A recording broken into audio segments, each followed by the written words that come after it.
आज मी कळमेश्वरपासून 63 किलोमीटर दूर असलेल्या अशा एका अतिप्राचीन किल्ल्यावर जात आहे, जो की सोमेश्वर किल्ला म्हणून ओळखला जातो।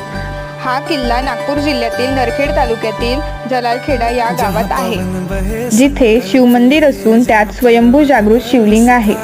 येथील शिवमंदिराबाबत असे सांगितले जाते की प्राचीन काळात येथील शिवलिंग सोन्याचे होते।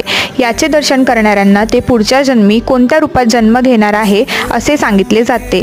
या मंदिरात सापाचा वास असल्यामुळे धार्मिक कार्य व महाशिवरात्रीशिवाय अन्य दिवशी रात्री कोणीच येथे थांबत नाही। या मंदिराच्या अगदी समोर एक नदीपात्र आहे, जे की वर्धा व जाम नदी या संगमामुळे बनलेले आहे। इथून समोर गेल्यावर आपल्याला टेकडीवर असलेल्या अंबादेवीचे दर्शन होते, तसेच शनी महाराजांचे सुद्धा दर्शन होते।